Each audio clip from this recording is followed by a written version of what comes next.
अभी हम लोग जानने वाले हैं नॉन टैक्स रेवेन्यू के बारे में। नॉन टैक्स रेवेन्यू क्या होता है उसको जानेंगे कि टैक्स के अलावा और भी हमको जो भी पैसे मिलते हैं वो नॉन टैक्स रेवेन्यू के अंदर आता है। ठीक है, तो इसके मेन सोर्सेज क्या क्या होते हैं। पहला होता है इंटरेस्ट, जो गवर्नमेंट लोन दी होती है उस पे जो गवर्नमेंट को इंटरेस्ट मिलता है ये नॉन टैक्स रेवेन्यू के अंदर आता है। इसके बाद आता है प्रॉफिट एंड डिविडेंड, गवर्नमेंट का इन्वेस्टमेंट की होती है वहां से उसको प्रॉफिट मिलता है। जो भी गवर्नमेंट के कंपनी चलती है, गवर्नमेंट सेक्टर की जो भी इंटरप्राइज, पब्लिक सेक्टर इंटरप्राइजेस जो भी होते हैं वहां से जो पैसा आता है वो प्रॉफिट कहलाता है, डिविडेंड कहलाता है।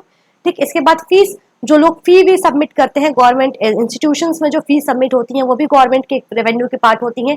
लाइसेंस फी वगैरह भी जो होती है वो गवर्नमेंट के रेवेन्यू की पार्ट होती है। फाइन्स एंड पेनल्टी जो गवर्नमेंट चार्ज करती है जनरल पब्लिक पे वो भी गवर्नमेंट के नॉन टैक्स रेवेन्यू की पार्ट होती है। उसके बाद से आता है इस्टेट्स का मतलब होता है कि जिसका कोई उत्तराधिकारी ना हो, उसकी जितनी भी प्रॉपर्टीज होती हैं वो गवर्नमेंट के पास चली जाती हैं, तो वो भी गवर्नमेंट के लिए एक रेवेन्यू ही हुआ।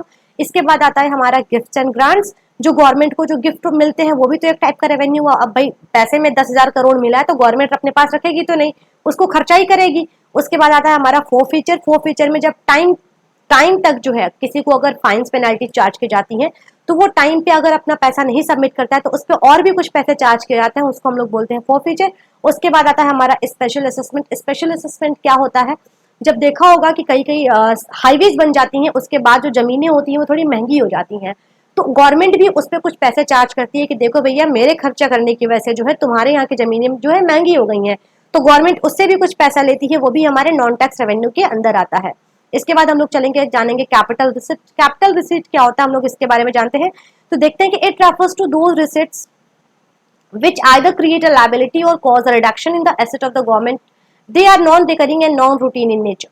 ये एक ऐसा रिसीट्स होता है, ठीक है, ये पैसा तो आता है लेकिन इस पैसे को आने के लिए या तो एसेट को बेचना पड़ता है या तो हमको कोई लायबिलिटी लेनी पड़ती है, यानी कि या तो हमको कुछ उधार लेना पड़ता है या तो हमको किसी एसेट को बेचना होता है, क्योंकि ये पैसा जो होता है छोटे मोटे अमाउंट में नहीं होता है, ये पैसा बहुत ही बड़े अमाउंट में होता है। तो कोई भी आपको ऐसे ही पैसा नहीं दे देगा, उसके लिए या तो आपको अपने घर का कुछ सामान बेचना होगा या तो आपको किसी से लोन लेना होगा। तो देखते हैं sources of capital receipts. Capital receipts के कौन कौन से सोर्सेज होते हैं, कहाँ से हम पैसा लाते हैं। तो सबसे पहला है बोरोइंग, मतलब उधार लेंगे, लायबिलिटी क्रिएट होगी। ध्यान दीजिएगा, उधार लेंगे तो क्या होगी, लायबिलिटी क्रिएट होगी।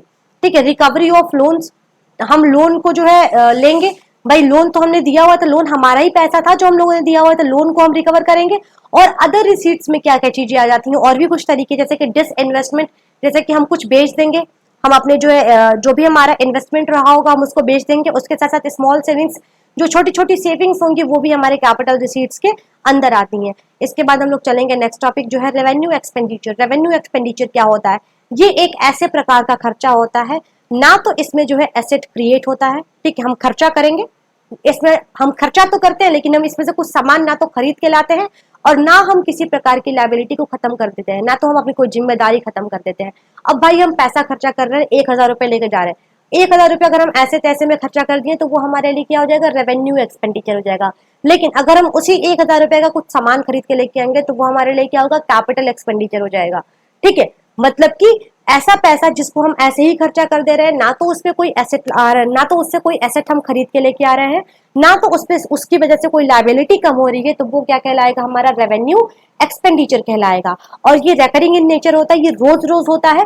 ठीक है, इसके बाद आता है it is incurred on normal functioning of the government, for example payment of salaries, pension, expenditure on administrative services, defence services and many more.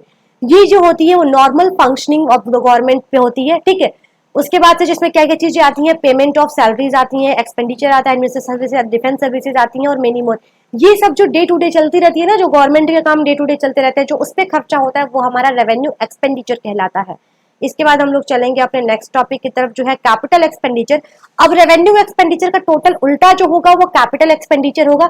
इसमें या तो कोई एसेट क्रिएट करेंगे, भाई ज्यादा पैसा खर्चा करें तो पक्का है कि कुछ ना कुछ खरीद के लेके आएंगे, या फिर कोई लायबिलिटी को कम करेंगे, यानी कि हम अपनी कोई जिम्मेदारी को कम करेंगे, या तो लोन पे करके आ जाए, हम लोन जिससे हम लोन लिए उसको लोन दे के आ जाए। लोन लिए होंगे तो लायबिलिटी क्रिएट होगी और लोन जब रीपे करेंगे तो लायबिलिटी कम होगी।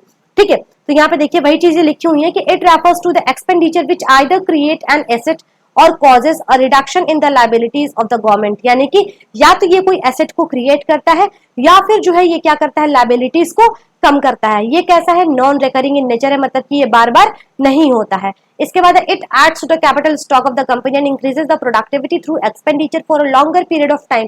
ये क्या करता है कि कंपनी के कैपिटल स्टॉक में जो है ऐड करता है, यानी कि ऑब्वियस सी बात है कि जब जो है पैसा ज्यादा होगा, जब भी पैसा ज्यादा होगा, ठीक, जब भी पैसा हम ज्यादा खर्चा करेंगे और जब भी पैसा ज्यादा होगा तो ऑब्वियस सी बात है कि हम या तो कुछ खरीद के लेके आएंगे या फिर हम किसी का जो लोन लिए रहेंगे उसको रीपे करेंगे। ठीक है, इसके बाद हम लोग चलेंगे अपने नेक्स्ट टॉपिक की तरफ। तब तक के लिए थैंक यू सो मच।